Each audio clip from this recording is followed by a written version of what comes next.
Hi, Assalamu alaikum warahmatullah. Dear students, it's our second class of business studies. In last class, we already discussed about the topic of what is management and what are the features of management. I hope you all are understood well, right? Okay. Here we are going to discuss about the topic of objectives of management. Objectives of management. You know what is objective? What is objective? Objectives are the end points. Objectives are the end points towards all activities are directed. Objectives are the end points towards all activities are directed. എന്താ objective എന്ന് പറഞ്ഞാല് മലയാളത്തിൽ നമുക്ക് പറയാം objective എന്ന് പറഞ്ഞാൽ ലക്ഷ്യമാണ്. എന്താ ലക്ഷ്യം എന്ന് പറഞ്ഞാല് അതൊരു എൻഡ് പോയിന്റ് ആണ്, അതൊരു അവസാനത്തെ പോയിന്റ് ആണ്. ആ പോയിന്റിലേക്ക് എത്തുന്നതിന് വേണ്ടിയിട്ടാണ്, അല്ലെങ്കിൽ ആ പോയിന്റിനെ അച്ചീവ് ചെയ്യുന്നതിന് വേണ്ടിയിട്ടാണ് നമ്മൾ എല്ലാ കാര്യങ്ങളും ചെയ്യുന്നത് എന്നുള്ളതിനാണ് ഒബ്ജക്റ്റീവ് എന്ന് പറയുന്നത്. Okay, so we are going to discuss about objectives of management. Objectives of management. മാനേജ്മെന്റിന്റെ ലക്ഷ്യങ്ങളെ കുറിച്ചാണ് ഇന്ന് നമ്മൾ ഡിസ്കസ് ചെയ്യാൻ പോകുന്നത്. So look at the blackboard. Here, objectives of management classified into three: organizational objectives, social objectives, and personal objectives. മാനേജ്മെന്റിന്റെ objective നമ്മൾ മൂന്നായിട്ടാണ് തരംതിരിച്ചിട്ടുള്ളത്. ഒന്ന് organisational objective ആണ്, രണ്ട് സോഷ്യൽ ഒബ്ജക്റ്റീവ് ആണ്, മൂന്ന് പേഴ്സണൽ ഒബ്ജക്റ്റീവ് ആണ്. എന്താണ് ഓർഗനൈസേഷണൽ ഒബ്ജക്റ്റീവ് എന്ന് നോക്കാം.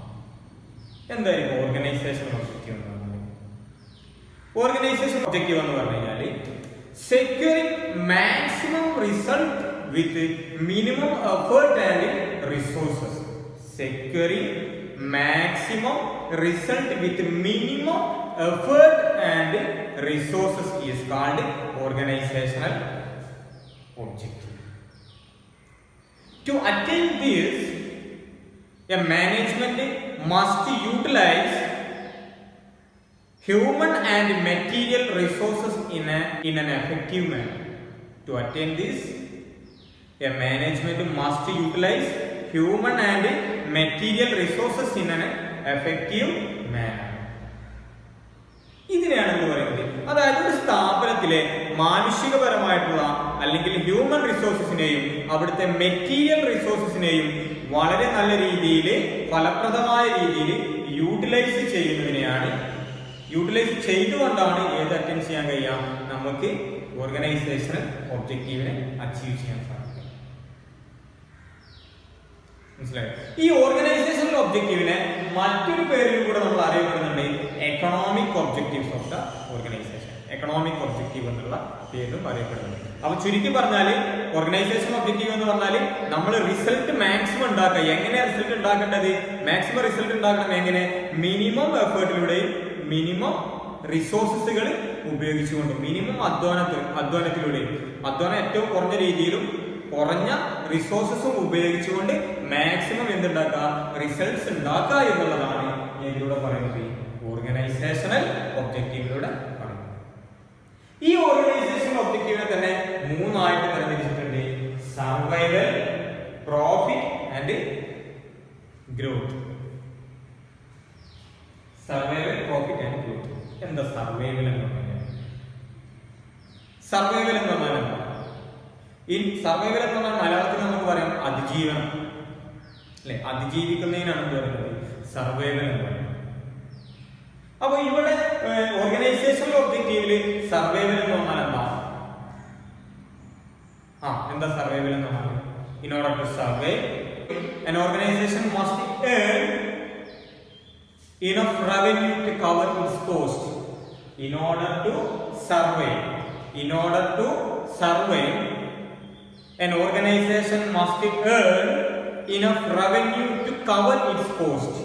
ഒരു സ്ഥാപനത്തിന് വന്നിട്ടുള്ള ചെലവിന് അനുസൃതമായിട്ട് അല്ലെങ്കിൽ ആ ചെലവിനെ കവർ ചെയ്യാൻ ആവശ്യത്തിനുള്ള റവന്യൂ എന്ന് പറഞ്ഞാൽ ഇൻകം, വരുമാനം അവർക്ക് ഉണ്ടാകുക എന്നുള്ളതിനാണ് സർവൈവൽ എന്ന് പറയുന്നത്. അപ്പൊ നമുക്ക് എന്ത് ചെയ്യാം, അതിജീവിക്കാം. ഒരു സ്ഥാപനത്തിന് കുറെ ചെലവുകൾ വന്നിട്ടുണ്ട്, ആ ചെലവുകൾ മറികടക്കുന്നതിന് ആവശ്യമായിട്ടുള്ള അല്ലെങ്കിൽ ആ ചെലവിനെ മീറ്റ് ചെയ്യാൻ ആവശ്യമായിട്ടുള്ള ഇൻകം, വരുമാനം നമ്മൾക്ക് ഉണ്ടായിട്ടുണ്ടെങ്കിൽ നമുക്ക് ആ ബിസിനസ്സിന് എന്തുണ്ട്, അവിടെ നിലനിൽപ്പുണ്ട്. ശരിയല്ലേ?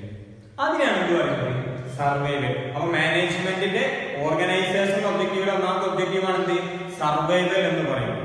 അപ്പൊ ഒരു സ്ഥാപനം നിലനിൽക്കുക എന്ന് പറയുന്നത് മാനേജ്മെന്റിന്റെ ഒരു ഒബ്ജക്റ്റീവാണ്. റൈറ്റ്. ഇനി രണ്ടാമത്തെ ഒബ്ജക്റ്റീവ് പറയുന്നത് പ്രോഫിറ്റ് ആണ്.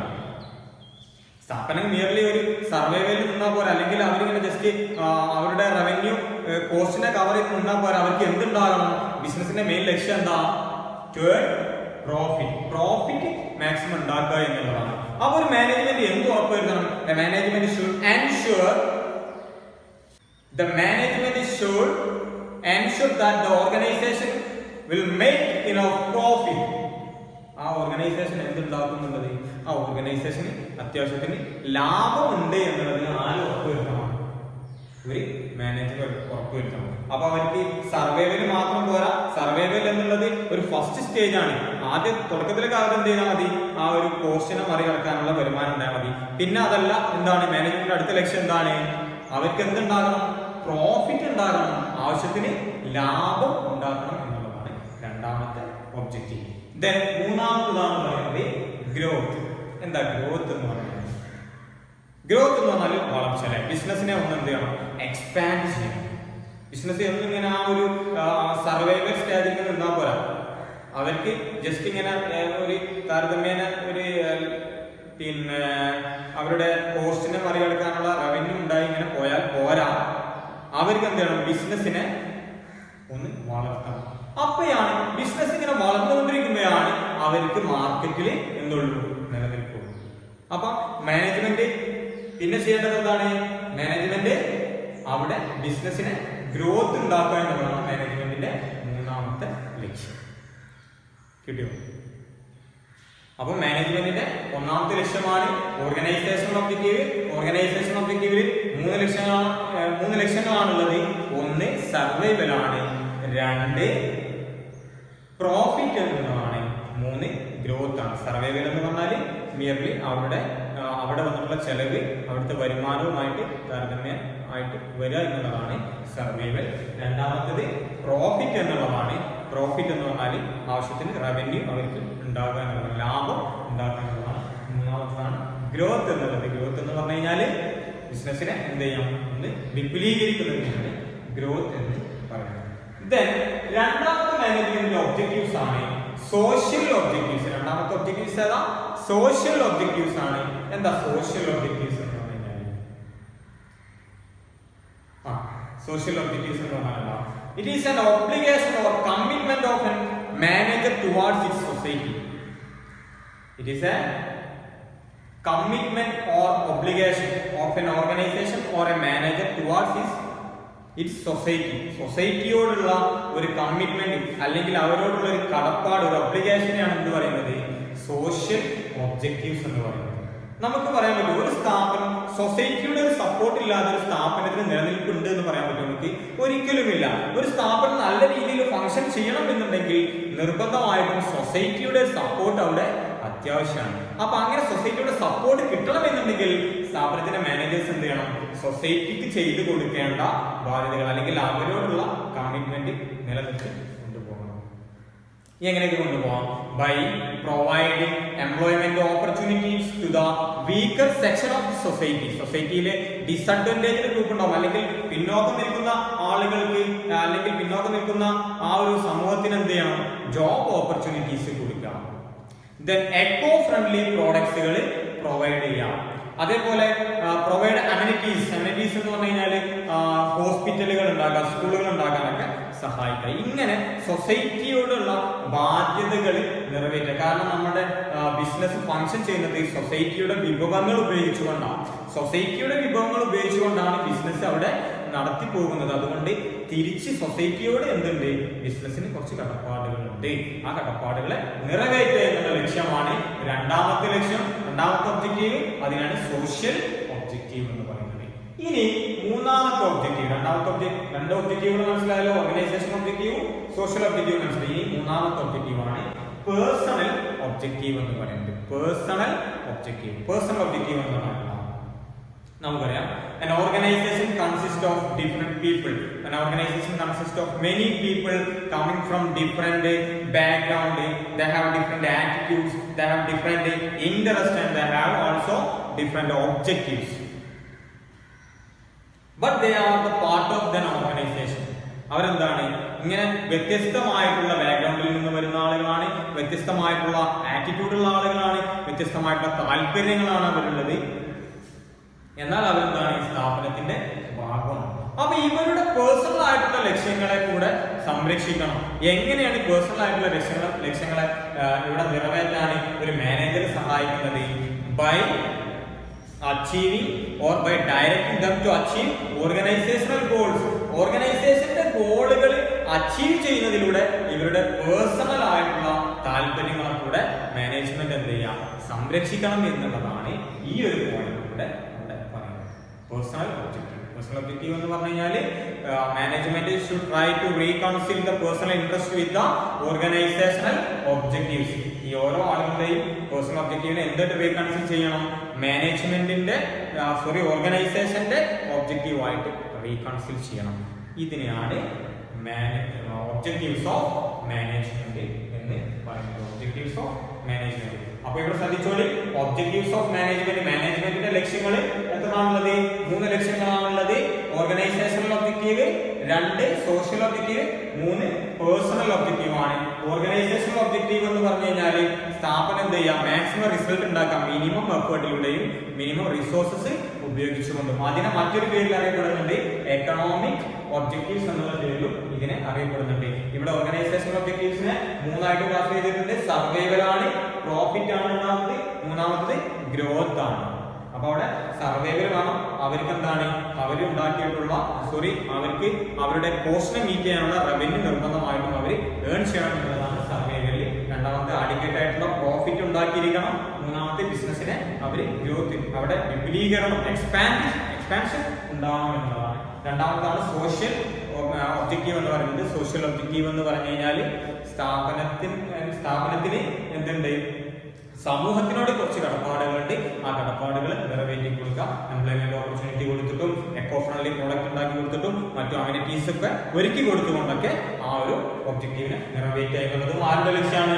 മാനേജ്മെന്റിന്റെ ലക്ഷ്യമാണ്. ദെൻ മൂന്നാമതാണ് പേഴ്സണൽ ഒബ്ജക്റ്റീവ് എന്ന് പറയുന്നത്. ഓരോ വ്യക്തികളുടെയും താല്പര്യങ്ങളെ സംരക്ഷിക്കുന്നതിലൂടെ ഓർഗനൈസേഷന്റെ ഒബ്ജക്റ്റീവ് അച്ചീവ് ചെയ്യുന്നതിലൂടെ. ഓക്കെ അല്ലേ? ഒബ്ജക്റ്റീവ്സ് ഓഫ് മാനേജ്മെന്റ് 3 ക്ലിയർ അല്ലേ? അടുത്ത ടോപ്പിക്കിലേക്ക് പോകാണ്. ഇതിന്റെ ഡൗട്ട് ക്ലിയർ ചെയ്തിട്ടാണ് അടുത്ത ടോപ്പിക്കിലേക്ക് പോകാൻ. ഓക്കെ അല്ലേ? അപ്പൊ ഇനി അടുത്ത ഹെഡിങ് എഴുതി വെച്ചോളി. ഓക്കെ, രണ്ടാമത്തെ നമ്മുടെ ടോപ്പിക്കിലേക്ക് കടക്കുകയാണ്. ഇന്നത്തെ രണ്ടാമത്തെ ടോപ്പിക്കാണ് importance or needs or significance of management. Importance or needs or significance of management. മാനേജ്മെന്റിന്റെ പ്രാധാന്യം അല്ലെങ്കിൽ മാനേജ്മെന്റിന്റെ പ്രസക്തി എന്താണ് നിങ്ങൾ ചിന്തിച്ചിട്ടുണ്ടോ? എന്താണ് ഒരു സ്ഥാപനത്തിൽ മാനേജ്മെന്റ് എന്നുള്ള സംവിധാനം ഉള്ളത് കൊണ്ട് ഉള്ള ബെനിഫിറ്റ് എന്തൊക്കെയാണ്, അല്ലെങ്കിൽ അതിന്റെ പ്രസക്തി എന്താണ്, അതിന്റെ പ്രാധാന്യം എന്താണ്? ചിന്തിച്ചിട്ടുണ്ടോ നിങ്ങൾ? എന്തൊക്കെ? ഒന്നാമത്തെ പോയിന്റ് എഴുതി വെച്ചോളി. Management helps in achieving group goal. എന്താ അങ്ങനെ പറഞ്ഞത്? Management helps in achieving group goal. Management group ഗോളുകൾ നേടിയെടുക്കുന്നതിന് സഹായിക്കുന്നുണ്ട് എന്ന് പറയാനുള്ള കാരണമാണ്. ഇവിടെ നമ്മൾ പറഞ്ഞിട്ടുണ്ട്, ഒരു സ്ഥാപനം എന്ന് പറയുന്നത് ഒരുപാട് ആളുകൾ കൂടി ചേർന്നതാണ്. ആ സ്ഥാപനത്തിൽ വ്യത്യസ്തമായിട്ടുള്ള ആളുകളാണ് വർക്ക് ചെയ്യുന്നത്. അവർക്ക് ഡിഫറെന്റ് ഒബ്ജക്റ്റീവ് ആണ്, ഡിഫറെന്റ് ഇൻട്രസ്റ്റ് ആണ് ഉള്ളത് എന്നൊക്കെ നമ്മൾ ചർച്ച ചെയ്തിട്ടുണ്ട്. അപ്പൊ ഇവിടെ മാനേജ്മെന്റ് എന്താ ചെയ്യേണ്ടത്? ഇവരുടെ ഈ താല്പര്യങ്ങളൊക്കെ ഓർഗനൈസേഷന്റെ താല്പര്യവുമായിട്ട് എന്ത് ചെയ്യണം? കൺവേർട്ട് ചെയ്യണം അല്ലെ? അങ്ങനെ കൺവേർട്ട് ചെയ്യുന്നതിലൂടെ മാനേജ്മെന്റിന്റെ ആ ഒരു ലക്ഷ്യം എന്താണോ ആ ലക്ഷ്യം, അല്ലെങ്കിൽ സ്ഥാപനത്തിൽ ഓർഗനൈസേഷന്റെ ലക്ഷ്യം എന്താണോ ആ ലക്ഷ്യം നേടിയെടുക്കുന്നതിലൂടെ അവരുടെ ആ ഒരു ഗ്രൂപ്പ് ഗോള് ഇവിടെ എന്ത് ചെയ്യാം? അച്ചീവ് ചെയ്യുക എന്നുള്ളതാണ് ഈ ഒരു പോയിന്റിലൂടെ പറയുന്നത്. Management integrate the objective of individual with the organisational objective. ഓരോ വ്യക്തികളുടെ താല്പര്യവും സ്ഥാപനത്തിന്റെ താല്പര്യവും തമ്മിൽ എന്ത് ചെയ്യാം, ഒരു ഇന്റഗ്രേഷൻ വരുത്താം. എന്നിട്ട് എന്ത് ചെയ്യാം, അവരുടെ ഗ്രൂപ്പ് ഗോളിനെ സാറ്റിസ്ഫൈ ചെയ്യുക എന്നുള്ളതാണ് ഈ പോയിന്റിലൂടെ പറഞ്ഞത്. രണ്ടാമത്തെ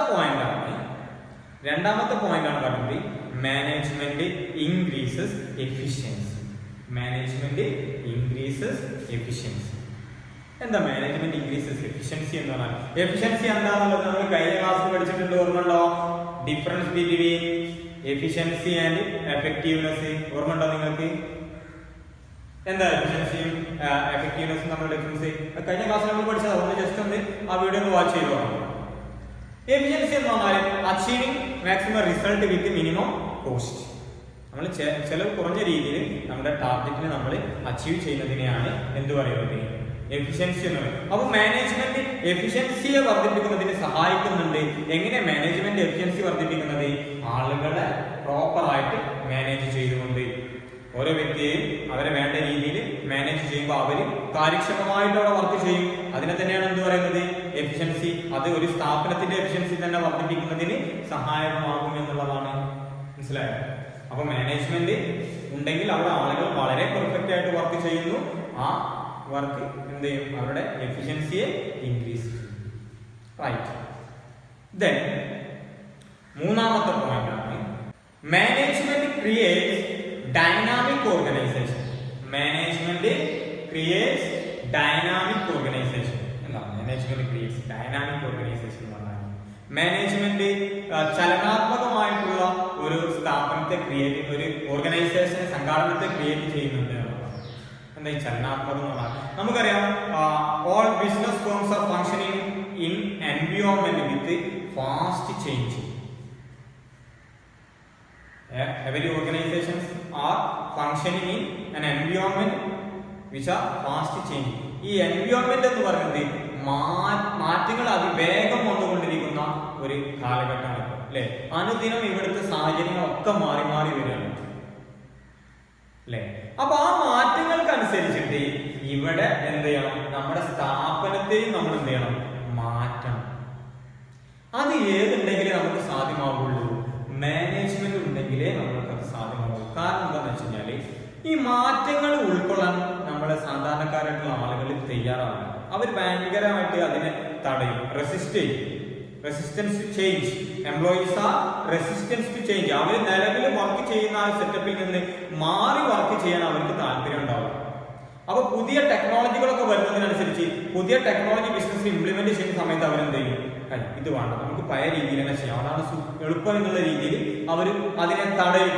പക്ഷെ മാനേജ്മെന്റ് ഉണ്ടെങ്കിൽ, അവിടെ മാനേജ്മെന്റ് ഉണ്ടെങ്കിൽ അവര് എന്ത് ചെയ്യും, മാനേജ്മെന്റ് ഈ ആളുകളെ ഇതിന്റെ ബെനിഫിറ്റിനെ കുറിച്ചും ഇതിന്റെ കോൺസിക്വൻസിനെ കുറിച്ചൊക്കെ എന്ത് ചെയ്യും, അവരെ പറഞ്ഞ് ബോധ്യപ്പെടുത്തിക്കൊണ്ട് ഈ ഒരു മാറ്റത്തെ ഉൾക്കൊള്ളാൻ ആരെ പ്രാപ്തരാകും, അവിടെയുള്ള വർക്കേഴ്സിനെ അല്ലെങ്കിൽ എംപ്ലോയീസിനെ അല്ലെങ്കിൽ അവിടുത്തെ പീപ്പിൾസിനെ പ്രാപ്തരാക്കും ആര്, മാനേജ്മെന്റ്. അതാണ് മൂന്നാമത്തെ ഇമ്പോർട്ടൻസ്.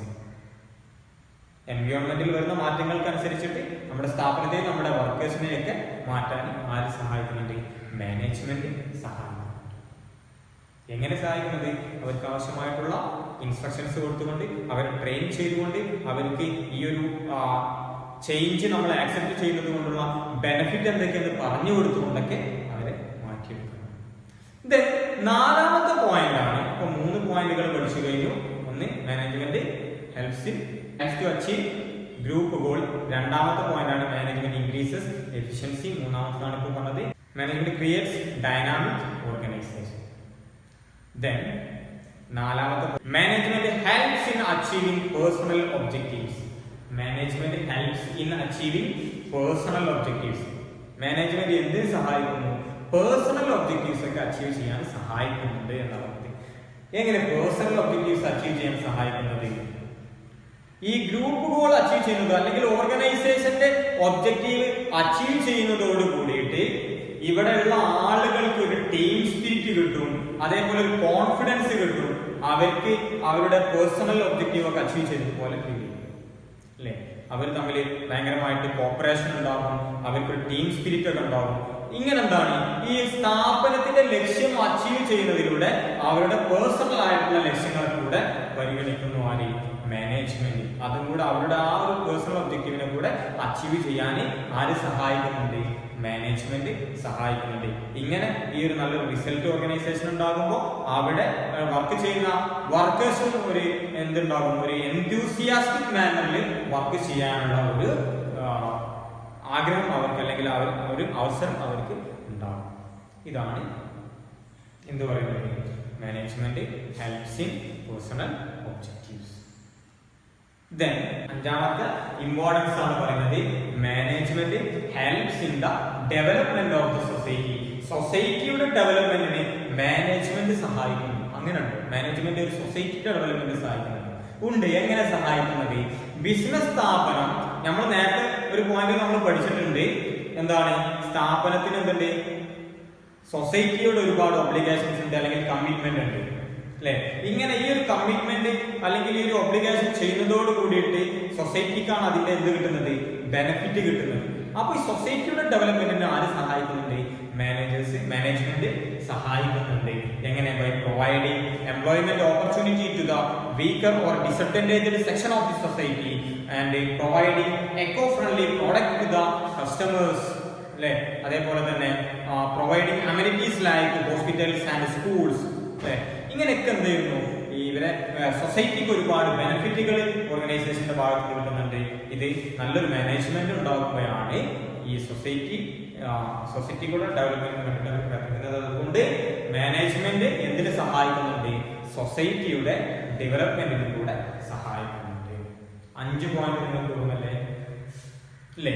അപ്പൊ ഇന്ന് നമ്മൾ പഠിച്ചത് ഒബ്ജക്റ്റീവ്സ് ഓഫ് മാനേജ്മെന്റ് എന്താ പഠിച്ചു. അതേപോലെ തന്നെ importance of significance of management പഠിച്ചു. ഓർമ്മല്ലേ?